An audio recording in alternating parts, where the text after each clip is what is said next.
Sarah Martinez stood at the entrance of the military recruitment center, her heart pounding against her ribs like a trapped bird. The morning sun cast long shadows across the parking lot, and she could hear the distant sound of recruits training somewhere beyond the chain-link fence. At 23, she had already lived through more hardship than most people twice her age, but nothing had prepared her for this moment. She adjusted the worn leather jacket that belonged to her late father and took a deep breath. The familiar scent of his cologne still lingered faintly on the collar, giving her the courage she desperately needed. Her father, Sergeant Major Robert Martinez, had been her hero until the day he died in Afghanistan when she was 16. Since then, her world had crumbled piece by piece. The foster homes had been a nightmare. Moving from one family to another, never staying long enough to form real connections, always feeling like an outsider looking in. Some families were kind but overwhelmed. Others were simply collecting government checks. By 18, she was on her own, working minimum wage jobs and sleeping in her beat-up Honda Civic more nights than she cared to remember. College had been a distant dream until she discovered her father's military benefits could help her get an education. But even with financial aid, making ends meet was a constant struggle. She worked 3 part-time jobs while taking classes, surviving on instant noodles and determination. Her grades were good enough, but her bank account told a different story. That morning, she had received an eviction notice. 30 days to come up with rent money she simply didn't have. As she sat in her tiny apartment, surrounded by unpaid bills and her father's military memorabilia, an idea began to form. It was desperate, possibly illegal, but it might be her only way out. Her father's Navy SEAL Trident pin caught the morning light from her windowsill. He had earned it through blood, sweat, and unwavering dedication. Sarah had grown up hearing his stories about the brotherhood, the honor, and most importantly, the financial security that came with military service. She knew the military offered housing, food, medical care, and educational benefits that could change her life completely. But she also knew the truth about her own situation. She was too old to enlist as a regular recruit, and her academic record, while decent, wasn't stellar enough for officer programs. The military had age limits and requirements that she couldn't meet through conventional means. However, if she could present herself as someone with existing military experience, particularly elite experience, the rules might bend in her favor. Sarah spent the next 3 hours researching everything she could about Navy SEALs online. She memorized basic terminology, unit structures, and common deployment locations. Her father had taught her enough about military protocol and bearing that she could fake the confidence needed. She practiced walking with the distinctive military posture he had drilled into her as a child. The plan was simple but dangerous. She would claim to be a recently discharged Navy SEAL, looking to transition to a different branch of service. The story would be that she had served in classified operations and needed to continue her military career for personal reasons. She hoped that the mystique surrounding special operations would make people less likely to ask detailed questions. From her father's belongings, she assembled what looked like a legitimate military persona. His old dress uniform jacket could pass for current issue from a distance. She had his service ribbons, rank insignia, and most importantly, his SEAL Trident. The pin had been polished so many times over the years that it gleamed like new. Sarah practiced her story in the mirror until it felt natural. She had been deployed to Afghanistan and Iraq. Her unit had conducted classified missions that she couldn't discuss in detail due to security protocols. She had received an honorable discharge but wanted to continue serving in a different capacity. The vagueness was intentional. Most people wouldn't question classified operations. As she drove to the recruitment center, Sarah's hands trembled on the steering wheel. She knew she was crossing a line that could land her in serious legal trouble. Impersonating military personnel was a federal crime, but desperation had pushed her beyond caring about consequences. She just needed a chance, an opportunity to prove herself and build a better life. The recruitment center was busier than she had expected. Young men and women filled out paperwork, while recruiters in crisp uniforms explained different military occupational specialties. Sarah observed the interactions, noting how the recruiters treated potential enlistees versus how they might treat someone with existing credentials. She approached the reception desk with practiced confidence, her spine straight and her eyes forward. The young clerk looked up with the standard friendly but professional military smile. "Good morning. How can I help you today?" Sarah took a breath and committed to the deception that would change her life forever. I'm looking to speak with someone about transitioning between branches. I'm recently separated from the Navy and interested in Army opportunities. The clerk's eyes immediately shifted to the seal trident pinned to Sarah's jacket. His expression changed from routine politeness to something approaching awe. Very few people ever met an actual Navy SEAL, especially not a female one. Of course, ma'am. Let me get Staff Sergeant Williams. He handles all the prior service transitions. As Sarah waited, she noticed other people in the office stealing glances at her insignia. Word was already spreading quietly through the room that someone special was present. The attention made her nervous, but she maintained her composure by channeling every military bearing lesson her father had ever taught her. Staff Sergeant Williams appeared within minutes, a tall man with prematurely gray hair and kind eyes. He approached with the respect typically reserved for elite warriors. Ma'am, I understand you're interested in transitioning to the Army. I have to say, it's not often we get SEALs in here looking to switch branches. Sarah nodded calmly, though her heart was racing. I have my reasons, Sergeant. I'm hoping we can discuss what opportunities might be available for someone with my background. Absolutely. Please come to my office where we can talk privately. As they walked toward his office, Sarah caught sight of several other recruiters watching with interest. She realized that her deception was already attracting more attention than she had anticipated, but there was no turning back now. She had committed to this path, and she would see it through to whatever end awaited her. The office door closed behind them with a soft click, and Sarah found herself sitting across from a man who believed she was something she was not. The weight of the lie settled on her shoulders like a heavy cloak, but beneath it burned the fierce determination that had kept her alive through years of struggle. She was going to make this work no matter what it took. Staff Sergeant Williams settled into his chair and opened a thick binder filled with military transition paperwork. His demeanor was respectful but professional as he studied the young woman across from him.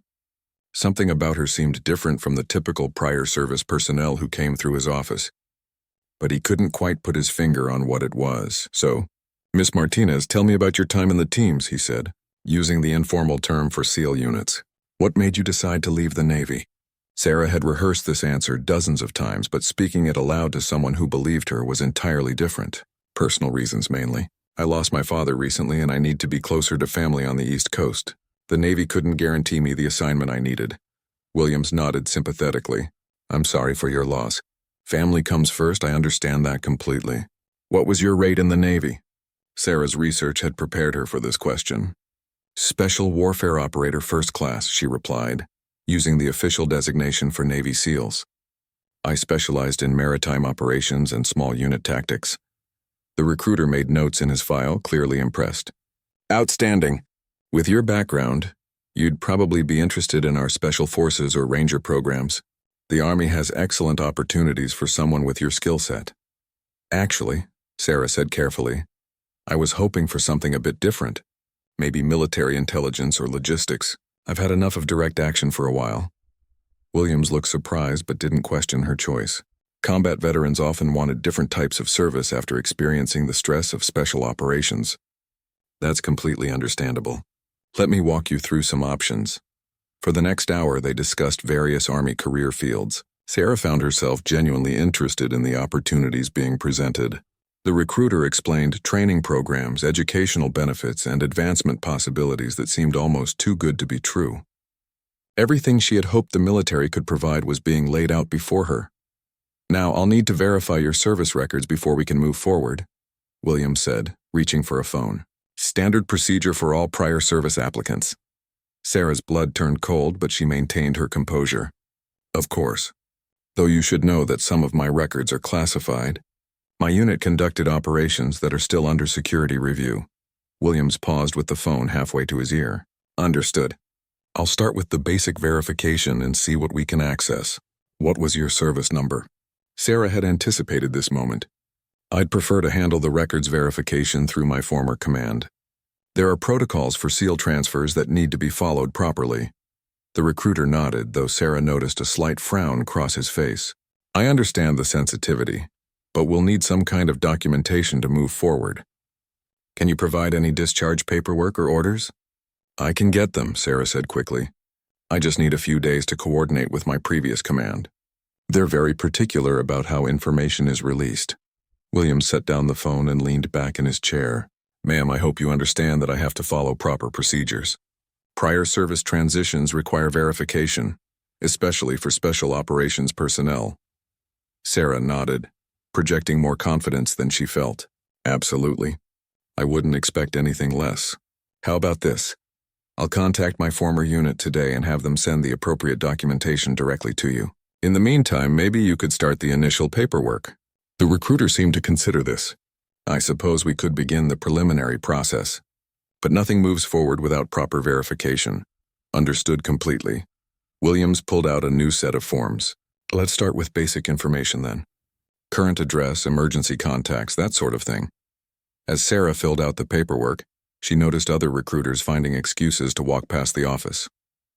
Word had clearly spread that they had a Navy SEAL in the building. The attention made her increasingly nervous, but she forced herself to focus on the forms. Ma'am, Williams said after she handed back the completed paperwork, I have to ask. It's unusual for SEALs to transition to the Army. Most special operations personnel either stay in their branch or leave the military entirely. Is there something specific about the Army that attracted you? Sarah had prepared for this question too, but Williams's tone suggested he was becoming suspicious. The Army has better opportunities for the career field I want to pursue. Sometimes a fresh start in a new environment is exactly what someone needs. Before Williams could respond, there was a knock on his office door. Another recruiter poked his head in, trying not to stare too obviously at Sarah. Sorry to interrupt, Sergeant Williams. The Colonel wants to see you when you have a minute. Williams looked surprised. The Colonel? Did he say what about? No, sir. Just asked me to let you know. After the other recruiter left, Williams turned back to Sarah with an apologetic expression. I'm sorry, but I need to step out for a few minutes. Military protocol, when the Colonel calls, you answer. Of course, Sarah replied. I understand completely. Williams gathered his notes and stood up. I'll be right back. Feel free to look over those brochures while you wait. Alone in the office, Sarah's mind raced. Had someone already become suspicious? Was the Colonel being informed about her presence? She tried to calm herself by focusing on the military career brochures spread across the desk. But her eyes kept drifting to the door. Through the office window, she could see Williams talking to a tall officer in dress blues. The Colonel was listening intently while Williams gestured toward the office. Sarah couldn't hear their conversation, but their body language suggested they were discussing something important. Several other recruiters had gathered nearby, creating an unusual buzz of activity in what had been a quiet morning. Sarah realized that her presence had disrupted the normal routine of the recruitment center. The attention she was receiving was far more than she had anticipated. After 10 minutes that felt like hours, Williams returned with the Colonel. The older officer was a distinguished man with gray hair and sharp eyes that seemed to take in everything at once. Sarah stood respectfully as they entered. Miss Martinez, Williams said. This is Colonel Harrison, our district commander. He wanted to meet you personally. Colonel Harrison extended his hand with a warm smile. Ms. Martinez, it's an honor to meet you. We don't often have the privilege of working with Navy SEALs here. Sarah shook his hand firmly, the way her father had taught her. The honor is mine, sir. Staff Sergeant Williams tells me you're interested in transitioning to the Army. That's quite a change from the teams. Yes, sir. Personal circumstances require a different path forward. Colonel Harrison studied her for a moment, his experienced eyes noting details that escaped the younger recruiter. I understand. The military family takes care of its own regardless of branch. What can we do to help make this transition smooth for you? I appreciate that, sir. Sergeant Williams has been very helpful in explaining the opportunities available. The Colonel nodded approvingly. Outstanding. Williams, make sure Ms. Martinez gets whatever support she needs. Prior service special operations personnel deserve our full attention. As the Colonel prepared to leave, he paused at the door and looked back at Sarah with an expression she couldn't quite read. Ms. Martinez, that's a distinguished pin you're wearing. Your father would be proud. The comment hit Sarah like a physical blow, but she managed to maintain her composure. Thank you, sir. That means a great deal. After the Colonel left, Williams returned to his desk with renewed enthusiasm. Well, you've certainly made an impression. The Colonel rarely takes personal interest in individual applicants. Sarah forced a smile, though her hands were trembling slightly. He seems like a good officer. One of the best, Williams agreed. Now let's talk about next steps. The next 3 days passed in a blur of anxiety and desperate preparation. Sarah had returned to her small apartment with a stack of Army recruitment materials and a promise to provide her military records by Friday. She spent hours crafting fake documents on her laptop, using every graphic design skill she had learned in college to create convincing paperwork. The discharge papers were the most challenging part. She had found templates online and studied her father's old documents to understand the format and language. Every detail had to be perfect. The fonts, the official seals, the proper military terminology. One mistake could expose her entire deception. Meanwhile, she researched everything she could find about actual female Navy SEALs. There weren't many, which worked in her favor. The program had only recently opened to women, and the few who had succeeded were often protected by operational security protocols. This gave her story more credibility and made verification more difficult. Sarah also spent time at the local gym, pushing her body through intense workouts. If anyone questioned her physical capabilities, she needed to look and perform like someone who had completed the most demanding military training in the world. Her father had kept her in good shape growing up, but SEAL-level fitness was something entirely different. On Thursday evening, her phone rang. The caller ID showed the recruitment center's number, and Sarah's heart nearly stopped. "Miss Martinez? This is Staff Sergeant Williams. I hope I'm not calling too late." "Not at all, Sergeant. What can I do for you?" "I wanted to give you a heads up about tomorrow. Colonel Harrison has asked to be present when you submit your documentation. He's taking a personal interest in your case." Sarah gripped the phone tighter. "That's very kind of him. Any particular reason?" He mentioned something about wanting to ensure we handle your transition properly. "You know how it is with special operations.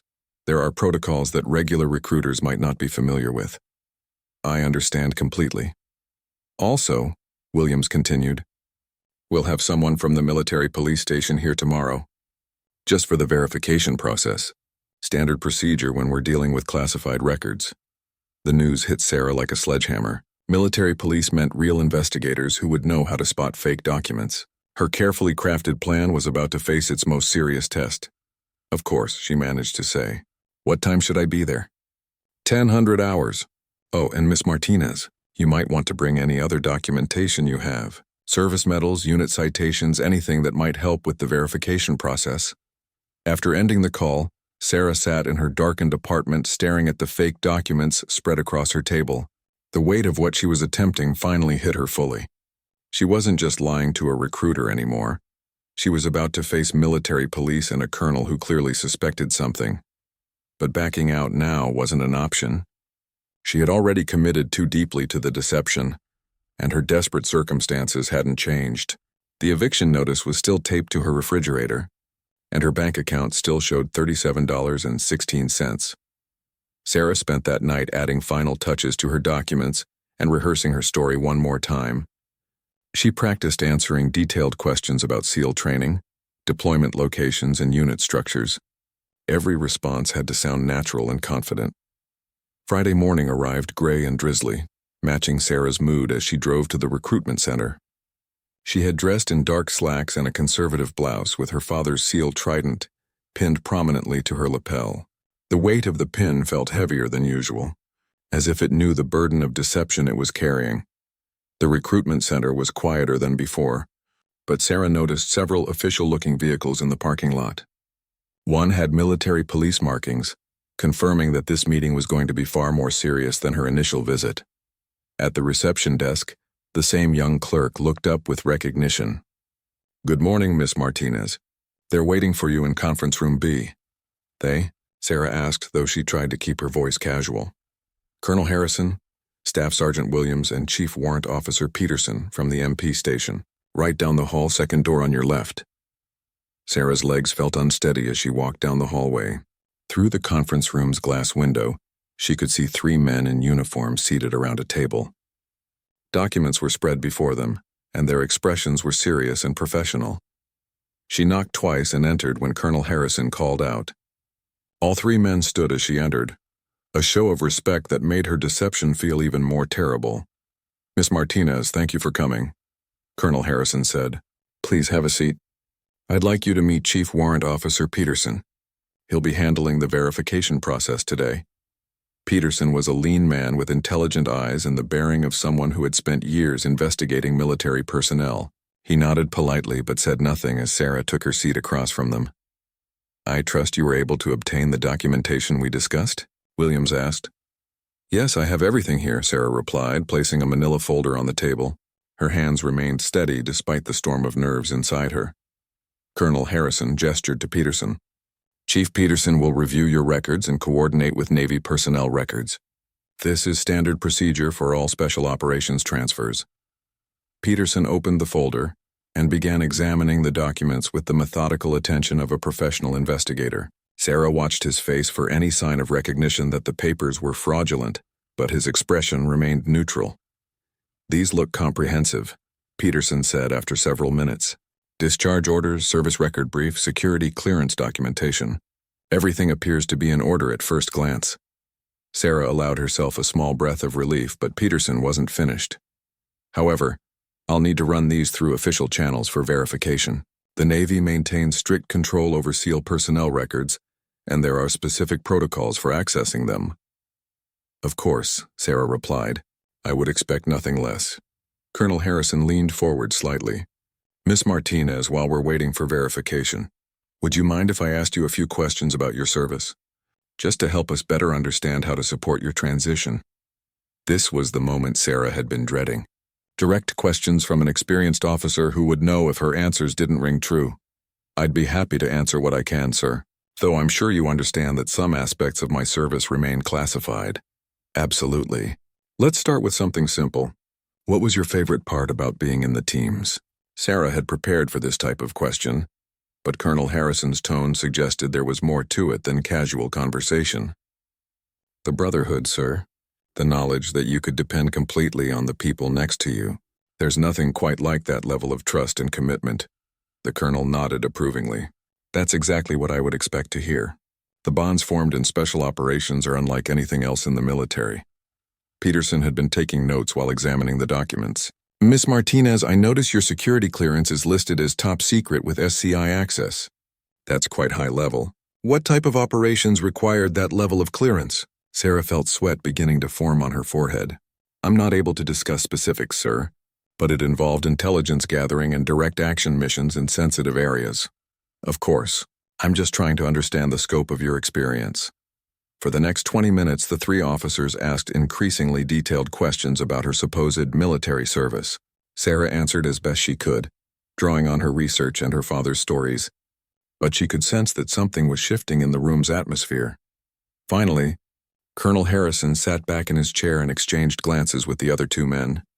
The silence stretched uncomfortably before he spoke again. "Miss Martinez, I have to tell you that we've encountered some irregularities in your case." Sarah's heart began pounding so hard, she was certain everyone could hear it. "What kind of irregularities, sir?" "Well, for starters, there's no record of any Sarah Martinez ever completing SEAL training. In fact, there's no record of you in the Navy personnel system at all."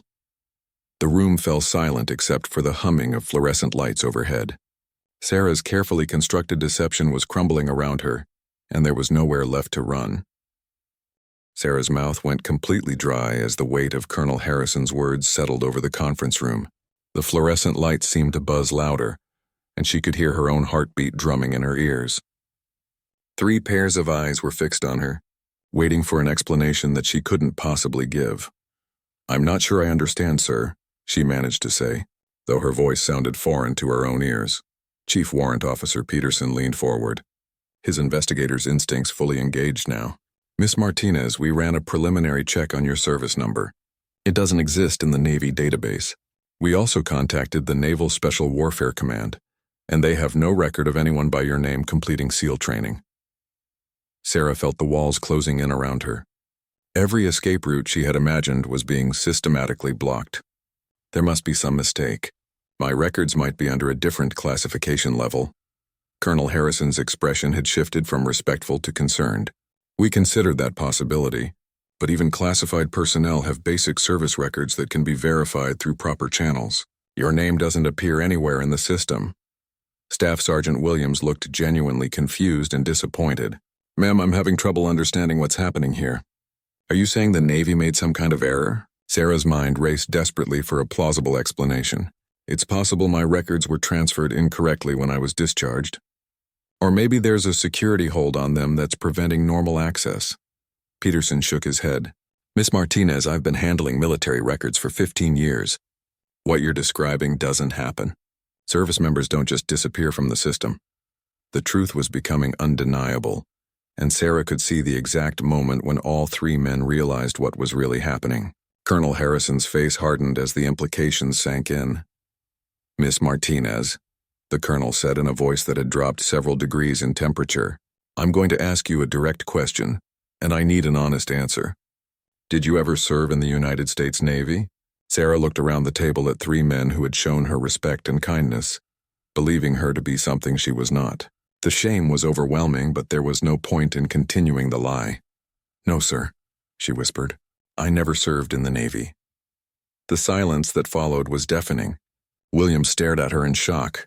Peterson began writing furiously in his notebook, and Colonel Harrison's jaw tightened visibly.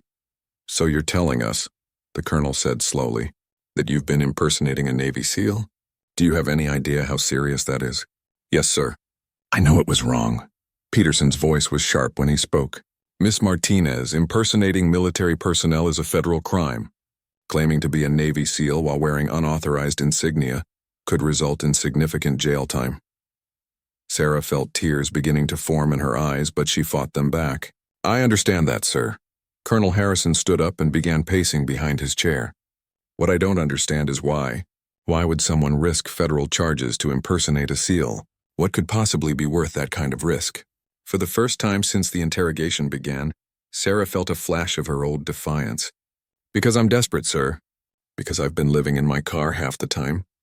Working 3 jobs just to afford instant noodles, and facing eviction from an apartment that's barely bigger than a closet. The raw honesty in her voice seemed to surprise all 3 men. Williams looked particularly shaken, as if he was seeing her differently for the first time. My father was a real SEAL, Sarah continued, her voice gaining strength. Sergeant Major Robert Martinez. He died in Afghanistan when I was 16 and everything went to hell after that. Foster homes. Aging out of the system, trying to make it through college while living in my car. I've been fighting just to survive, and I thought maybe the military could give me a chance. Colonel Harrison stopped pacing and studied her carefully. So you decided to steal your father's identity and claim his achievements as your own? Not his identity, sir. I never claimed to be him. I wore his pin and let people assume I had earned it myself. Peterson looked up from his notes. Miss Martinez, do you still have your father's military records? We'll need to verify his service as part of this investigation. Yes, sir. They're at my apartment with the rest of his things. Colonel Harrison sat back down, his expression unreadable. Miss Martinez, you've committed a serious crime here. Impersonating military personnel, wearing unauthorized insignia, creating fraudulent documents. Any one of these charges could send you to federal prison. Sarah nodded, accepting her fate. I understand, sir. I knew the risks when I started this. But what I still don't understand, the colonel continued, is why you didn't just enlist normally. You're young, apparently intelligent, and clearly motivated.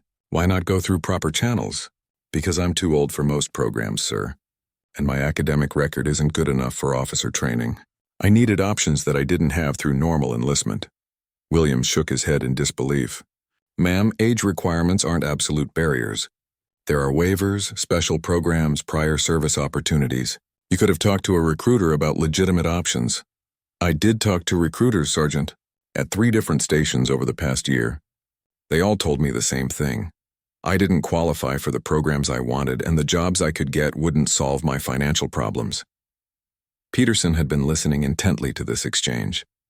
Miss Martinez, walk me through exactly what happened at those other recruitment stations. What programs did you ask about?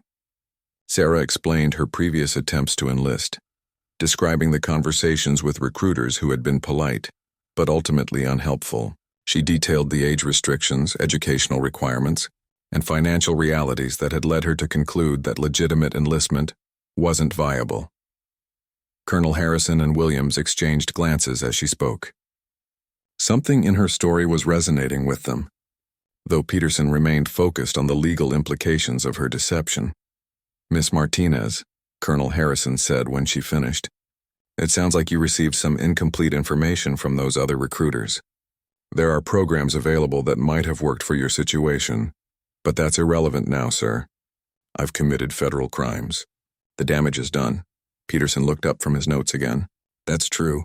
The question now is what we do about it. I have to file a report on this incident, and that report will likely result in criminal charges being filed. Sarah felt her last hope crumbling. She had gambled everything on this deception, and now she was facing the prospect of federal prison instead of military service. However, Colonel Harrison said slowly, before we make any final decisions, I'd like to understand more about your father's service. Peterson, what would it take to verify Sergeant Major Martinez's records? Standard records request, sir. Shouldn't take more than a few hours if we expedite it. Do it. I want a complete service record for Robert Martinez, including his SEAL qualification and any commendations or special recognition. Sarah looked confused. Sir, I don't understand.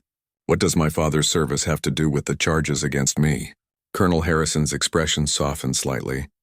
Miss Martinez, your father's service doesn't excuse what you've done, but it might help us understand why you did it, and that could influence how we proceed. Peterson gathered his notes and stood up. I'll get started on the records request immediately. Should I also initiate the criminal referral paperwork? Not yet, Colonel Harrison said. Let's get the full picture first. As Peterson left the room, Sarah found herself alone with Colonel Harrison and Staff Sergeant Williams. The atmosphere had shifted again, becoming less formal but no less serious. Miss Martinez, Williams said gently, I have to ask, do you actually want to serve in the military, or was this just about financial desperation? Sarah considered the question carefully. Both, sir. I need the financial stability, but I also want to serve. My father taught me to believe in duty, honor, and service to something bigger than yourself. I've just been surviving for so long that I forgot how to live with purpose. Colonel Harrison nodded slowly. That's an honest answer. Now we need to figure out what to do with that honesty. 2 hours later, Chief Warrant Officer Peterson returned to the conference room carrying a thick manila folder and wearing an expression that Sarah couldn't quite read. Colonel Harrison and Staff Sergeant Williams had spent the intervening time asking her detailed questions about her background, education, and motivations. Despite the gravity of her situation, Sarah found their genuine interest in her story both surprising and oddly comforting.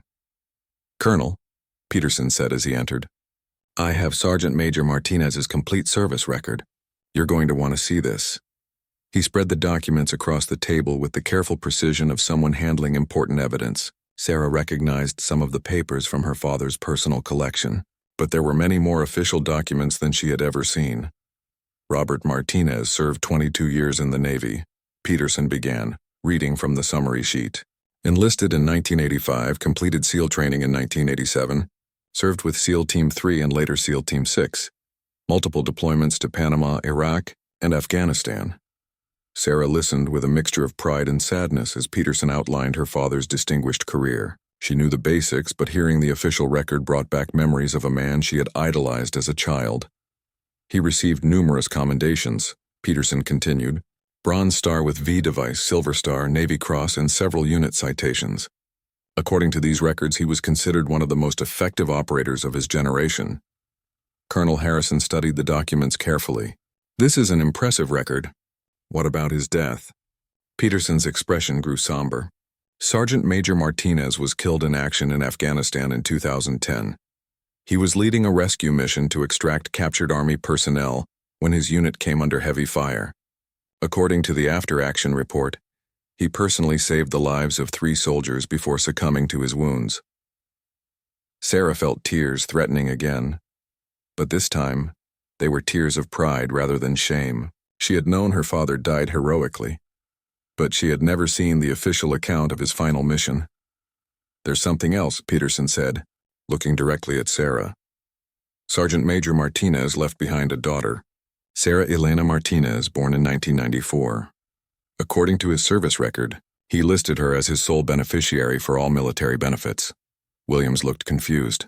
If she's entitled to benefits, why was she living in her car? That's a good question, Peterson replied. Miss Martinez, did you ever apply for dependent benefits after your father's death? Sarah shook her head. I was 16 and in foster care. Nobody ever told me about military benefits. I didn't even know they existed until I started college and learned about the GI Bill. Peterson made a note in his file. There may have been a failure in the notification system. Dependent children of deceased service members are entitled to survivor benefits, educational assistance, and healthcare coverage until age 26. If these benefits were never accessed, there could be significant back payments involved. Sarah stared at him in disbelief. You're saying I was entitled to benefits this whole time? Potentially substantial benefits, Peterson confirmed. Survivor benefits alone could have provided monthly payments throughout your time in foster care and college. The educational benefits would have covered full tuition and living expenses. Colonel Harrison leaned back in his chair, processing this information. So Miss Martinez has been struggling financially for years while entitled to benefits that would have solved her problems? It appears that way, sir, though we'd need to investigate why the benefits were never processed or communicated to her. Williams shook his head in frustration. This is exactly the kind of bureaucratic failure that drives people to desperate measures. She shouldn't have been living in her car while entitled to military benefits. Sarah felt overwhelmed by this revelation. The struggles, the hunger, the nights sleeping in her car, all of it might have been unnecessary if someone had simply told her about her father's benefits. But there's something else in these records that's even more interesting. Peterson continued, pulling out a separate document. Colonel, look at this commendation citation. He handed the paper to Colonel Harrison, who read it silently before his eyebrows raised significantly. This is unusual. What is it? Sarah asked. Colonel Harrison read from the citation. For extraordinary heroism and exceptional leadership during Operation Neptune's Shield, Sergeant Major Robert Martinez demonstrated unparalleled courage and tactical brilliance. His actions directly resulted in the successful completion of a classified mission of vital importance to national security. Peterson nodded. That operation is still classified, but I was able to access some basic details through special channels. It was a joint Navy-Army operation, and Sergeant Major Martinez was specifically requested by Army Special Forces Command to participate. I don't understand. Why that's significant, Sarah said. Williams looked up from the documents he had been studying. Miss Martinez, it's significant because it shows your father worked closely with Army units. There are protocols for honoring those relationships, especially when it comes to family members of deceased personnel. Colonel Harrison was quiet for several minutes, studying the various documents spread across the table. Finally, he looked up at Sarah with an expression she couldn't quite read. Miss Martinez, what you did was wrong. There's no question about that. You committed federal crimes, and under normal circumstances, you would be facing serious charges. Sarah nodded, accepting what seemed to be her inevitable fate. However, the colonel continued, these are not normal circumstances. Your father was a genuine American hero who made the ultimate sacrifice for his country. You are his daughter, and you've been failed by a system that should have taken care of you. Peterson looked concerned. Sir, I understand the mitigating circumstances, but she still committed multiple felonies. I have to file a report. You're absolutely right, Chief, and you will file that report. But I'm going to make some recommendations about how this case should be handled. Colonel Harrison stood up and walked to the window, looking out at the training grounds where young recruits were learning to serve their country. Miss Martinez, I'm going to give you a choice. We can proceed with criminal charges, which will likely result in federal prison time and a permanent criminal record. Or we can explore an alternative. What kind of alternative, sir? Your father earned the right for his family to be taken care of by this country. You've been denied that care through bureaucratic failures, and that led you to make desperate choices. I'm willing to recommend that charges be suspended pending your successful completion of legitimate military service. Sarah couldn't believe what she was hearing. You're saying I could still enlist? Williams leaned forward eagerly. Miss Martinez, with your father's record and your personal circumstances, we could probably get waivers for any age or educational requirements. There are special provisions for children of Medal of Honor recipients and other highly decorated veterans. But I'd have to complete basic training and prove myself like any other recruit, Colonel Harrison emphasized. This isn't a free pass. It's an opportunity to earn your place through legitimate service. Peterson looked skeptical. Sir, this is highly irregular. I'm not sure the legal precedent exists for this kind of arrangement. Then we'll create the precedent, Colonel Harrison replied firmly. Chief, I want you to contact the JAG office and the Department of Veterans Affairs. I want a full review of Miss Martinez's benefit entitlements and a legal opinion on alternative sentencing options. Sarah felt like she was in a dream. After months of desperation and a morning of facing federal charges, she was suddenly being offered a legitimate path to the life she had always wanted. "Sir," she said quietly, "why are you doing this for me?" Colonel Harrison returned to his seat and looked directly at her. "Because 24 years ago, your father saved my life in Panama. I was a young lieutenant leading my first patrol when we walked into an ambush. Sergeant Martinez and his team extracted us under heavy fire. 3 of my soldiers made it home because of your father's courage." The room fell silent as the weight of this revelation settled over everyone present. Sarah stared at the colonel, seeing him with completely new eyes. "I never forgot that debt," Colonel Harrison continued. "When I saw that seal trident yesterday, something seemed familiar about your name.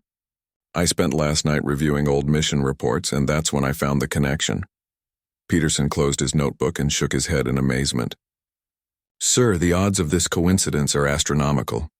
Maybe it's not coincidence. Chief, maybe it's just the military family taking care of its own, the way it's supposed to work." Williams was grinning broadly. "Miss Martinez, if you're willing to do this the right way, we can have you in basic training within 60 days. With your background and your father's record, you'll have opportunities that most recruits can only dream about." Sarah felt tears flowing freely now, but they were tears of relief and gratitude rather than shame or fear. "Yes, sir. I want to serve. I want to earn the right to wear this uniform." Colonel Harrison nodded approvingly. "Then let's make it happen. But first you're going to remove that seal trident and return it to your father's memory box. When you earn your own military insignia, it will mean something because you'll have earned it honestly." Sarah unpinned her father's trident with shaking hands and held it carefully in her palm. The weight of it felt different now, not like a burden of deception, but like a promise to live up to her father's legacy through her own service and sacrifice. "Thank you, sir," she whispered. "Thank you for giving me a chance to make this right." 3 months later, Sarah stood at attention in the pre-dawn darkness of Fort Benning, Georgia, her breath forming small clouds in the cold morning air. Around her, 43 other recruits waited in perfect formation for their drill sergeant to appear. Basic training had been everything she expected and nothing like she had imagined. The first few weeks had been brutal. Despite her preparation, the physical demands pushed her body to its absolute limits. The mental challenges were even harder. Having to prove herself alongside 18-year-olds who seemed to adapt effortlessly to military discipline while carrying the weight of her deception made every day a struggle. But Sarah had advantages that her fellow recruits didn't possess. Years of surviving on her own had given her a mental toughness that served her well when others broke down. More importantly, she understood on a deeper level what military service meant. While others complained about the food, the early mornings and the constant inspections, Sarah felt grateful for the stability and purpose. Drill Sergeant Rodriguez emerged from the barracks office with his characteristic scowl firmly in place. He was a compact man with 20 years of service and no patience for recruits who couldn't meet his standards. "Listen up, trainees," he barked. "Today marks the beginning of your final field exercise. For the next 5 days, you'll be tested on everything you've learned over the past 10 weeks. Some of you will pass. Some of you will not." Sarah felt her stomach tighten with nervousness. The final exercise was the culmination of basic training, designed to test recruits under conditions that simulated real combat situations. Everything she had worked for over the past 3 months came down to the next 5 days. "Martinez," Rodriguez called out. "Yes, Drill Sergeant. You're squad leader for this exercise. Don't screw it up." Sarah's heart pounded as she realized the significance of this assignment. Squad leaders were chosen based on performance throughout training, and the responsibility meant that Rodriguez believed she was ready for leadership duties. It also meant that the success or failure of her entire squad would rest on her shoulders. As the formation dispersed to collect gear for the field exercise, Sarah's bunkmate Jessica approached with a worried expression. Jessica was 19 years old from small-town Iowa and had struggled with confidence throughout training. "Sarah, I'm terrified about this exercise," Jessica whispered. "What if I mess up and get everyone in trouble?" Sarah remembered her own fears and insecurities, though for very different reasons. "Jess, you've made it this far. You're stronger than you think. Just focus on your training and trust your team." Easy for you to say. You never seem scared of anything. If only she knew, Sarah thought. Every day of basic training had been a battle against the fear that someone would discover her past. The background investigation for her security clearance had been particularly terrifying.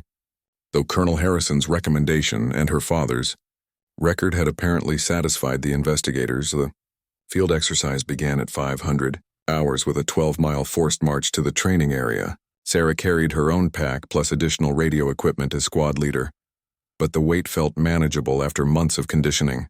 More challenging was the responsibility of keeping track of 12 other recruits while navigating unfamiliar terrain in the dark. By midday, her squad had successfully completed 3 of the required tasks: establishing a defensive perimeter, conducting a reconnaissance patrol, and performing first aid under simulated enemy fire. The recruits were working together smoothly, and Sarah felt a growing sense of confidence in her leadership abilities. But the real test came on the 3rd day, when her squad was tasked with a simulated rescue mission. According to the scenario, 2 wounded soldiers were trapped in a building defended by enemy forces. The squad had to plan and execute an assault while minimizing casualties and completing the rescue within a specified time limit. Sarah studied the terrain and enemy positions through her binoculars, weighing different tactical options. The building was a concrete structure with limited entry points surrounded by open ground that offered little cover.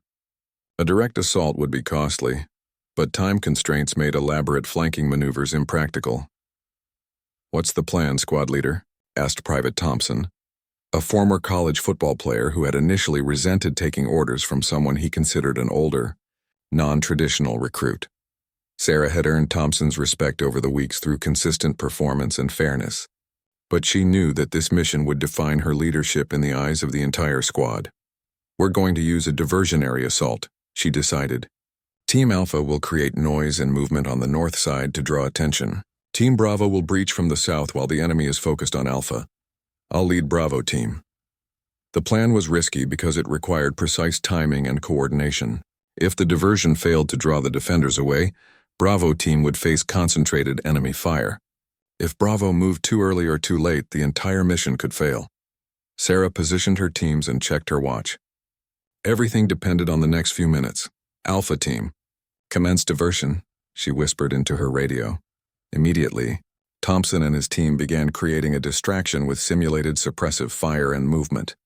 Sarah watched through her binoculars as the defending forces shifted their attention to the north side of the building. "Bravo team, move now." Sarah led 5 recruits across 50 meters of open ground, her heart pounding with adrenaline. The defenders had taken the bait, but she could see movement in the windows that suggested they might realize the deception at any moment. They reached the building's south wall, just as enemy forces began repositioning to counter their assault. Sarah's team breached the door and moved through the building with practiced precision, clearing rooms and locating the simulated casualties. "Casualties secured," she reported over the radio, beginning extraction. The return movement was even more dangerous because they were carrying the wounded soldiers and moving more slowly. Enemy forces had reorganized and were concentrating fire on their exit route. "Alpha team, we need covering fire for extraction," Sarah called. Thompson's team responded immediately, laying down suppressive fire that allowed Bravo team to reach safety with their rescued casualties. The mission was completed with 2 minutes to spare and no simulated casualties among Sarah's squad. Drill Sergeant Rodriguez had been observing the exercise from a concealed position. As Sarah's squad regrouped in the designated safe area, he approached with an expression that revealed nothing about his assessment of their performance. "Martinez, walk me through your tactical decision-making for that mission." Sarah explained her reasoning for choosing the diversionary assault, the factors that influenced her timing, and how she had positioned her teams to maximize their effectiveness. Rodriguez listened without comment, occasionally asking clarifying questions about specific details. "Why did you choose to lead the assault team personally instead of directing from a safer position?" The question went to the heart of leadership philosophy. Sarah had considered directing from the rear, which would have been safer, and allowed her to maintain better overall situational awareness. "Drill Sergeant, my team needed to see that I was willing to take the same risks I was asking them to take. Leadership means being where your people need you to be, not where it's safest for you to be." Rodriguez nodded slowly. "And where did you learn that philosophy, trainee?" "From my father, Drill Sergeant." He taught me that leadership is earned through actions, not rank. For the first time since Sarah had known him, Rodriguez smiled slightly. Your father taught you well, Martinez. That was some of the best small unit leadership I've seen from a basic training squad. The rest of the field exercise passed successfully, with Sarah's squad completing all remaining tasks and earning the highest overall scores in their company. But the real validation came on the final morning, when Rodriguez pulled her aside for a private conversation. Martinez, I've been in the Army for 20 years, and I've trained thousands of recruits. Most of them are kids who don't really understand what they're signing up for, but you're different. Sarah felt a mixture of pride and guilt at his words. He didn't know about her deception or the circumstances that had brought her to the military. You carry yourself like someone who understands the weight of the uniform, Rodriguez continued. I don't know what your story is, but I can tell you've faced real challenges before coming here. That maturity shows in how you lead and how you treat your fellow soldiers. Thank you, Drill Sergeant. That means a great deal. I'm recommending you for advanced leadership training after you complete your military occupational specialty school. The Army needs NCOs who can think tactically and care about their soldiers. You have the potential to be an outstanding non-commissioned officer. As Sarah packed her gear for the return journey to the main base, she reflected on how much had changed over the past 3 months. She had entered basic training carrying the burden of deception and shame. She was leaving with genuine accomplishments earned through honest effort and sacrifice. The girl who had impersonated a Navy SEAL out of desperation was gone. In her place stood a soldier who had earned her place through legitimate service and proven leadership. She still carried her father's memory, but now she was building her own legacy rather than trying to steal his. That evening, as her company prepared for graduation, Sarah called Colonel Harrison to update him on her progress. Congratulations on completing basic training, soldier, he said warmly. I've been following your progress through official channels. Your drill sergeant had some very positive things to say about your leadership potential. Sir, I can't thank you enough for giving me this opportunity. You saved my life. No, Sarah, you saved your own life. I just gave you a chance to do it honestly. Your father would be proud of the soldier you've become. As Sarah hung up the phone, she touched the small photograph of her father that she carried in her uniform pocket. Tomorrow, she would graduate from basic training and begin the next phase of her military career. She had finally found her place in the world, earned through her own merit and dedication rather than borrowed from someone else's sacrifice. 2 years later, Staff Sergeant Sarah Martinez stood in the briefing room at Fort Bragg, North Carolina, studying satellite imagery of a compound in a remote region of Syria. Around the table sat members of an elite Army Special Forces unit, along with representatives from Navy SEAL Team 6 and Air Force Special Operations. The mission they were planning would be one of the most sensitive operations conducted that year. The target is a high-value individual who has been coordinating terrorist attacks across 3 continents, explained Major Davidson, the mission commander. Intelligence indicates he'll be at this compound for less than 24 hours. This is our only opportunity to capture him.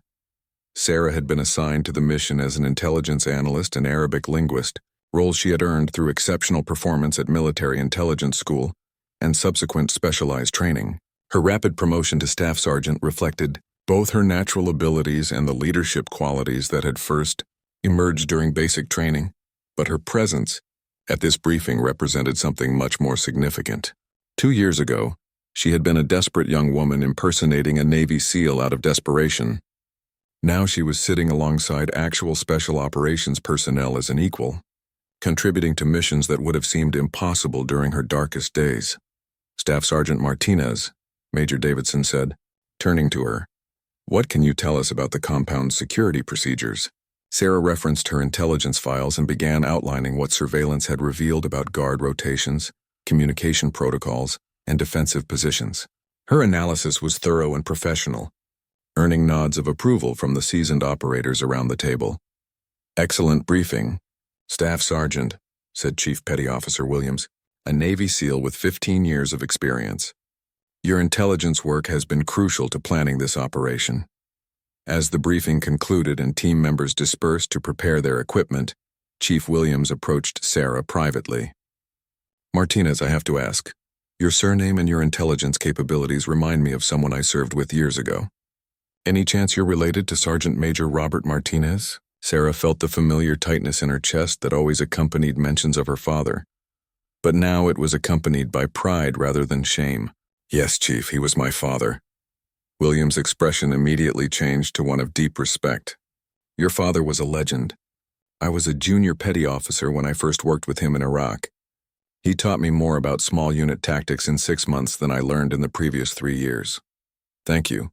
Chief, that means more than you know. He'd be proud of what you've accomplished, Staff Sergeant, following in his footsteps but making your own path. After Williams walked away, Sarah remained in the empty briefing room, thinking about the journey that had brought her to this moment.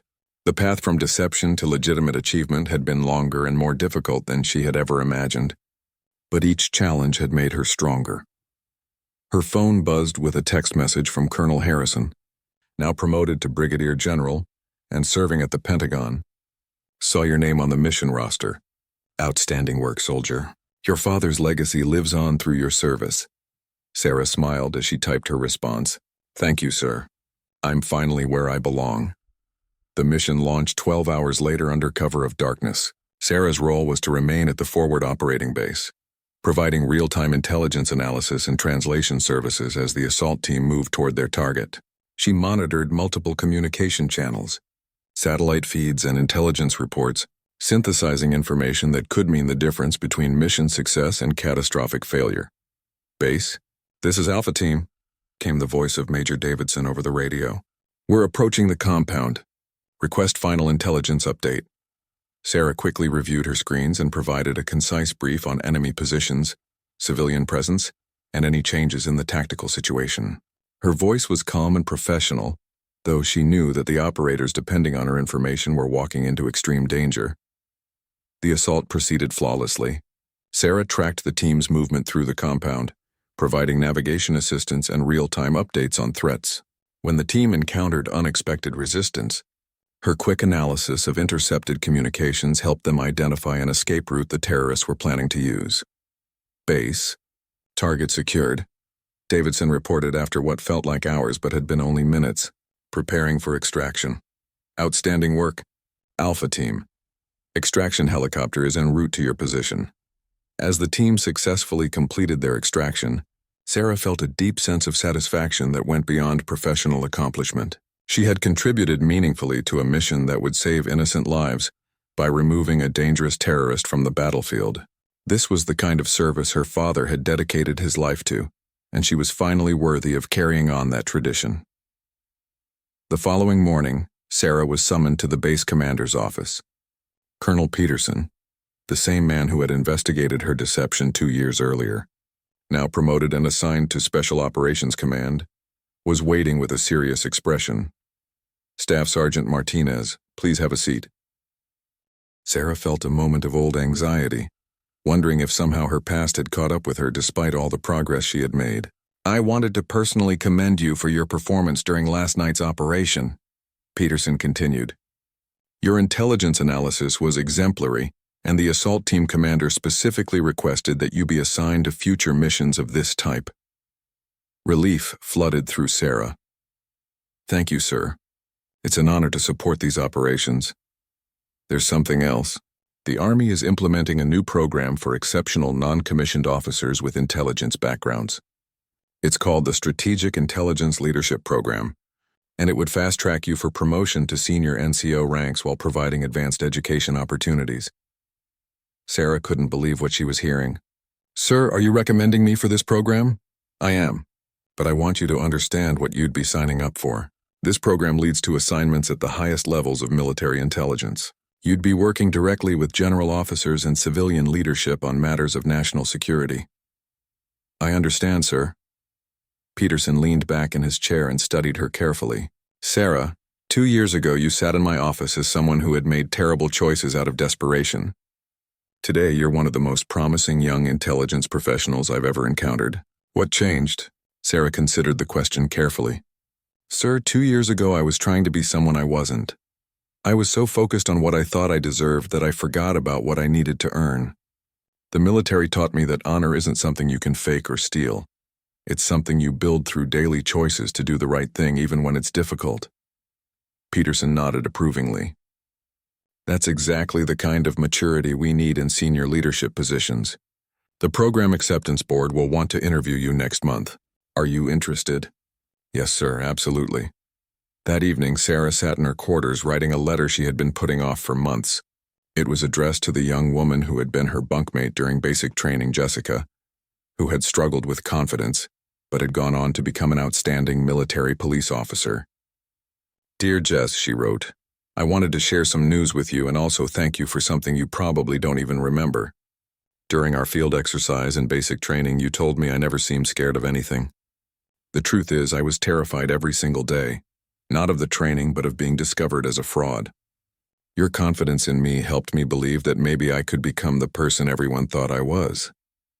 She went on to describe her recent assignment and promotion opportunity, but more importantly, she wrote about the lessons she had learned about authenticity, redemption, and the difference between earning respect and demanding it.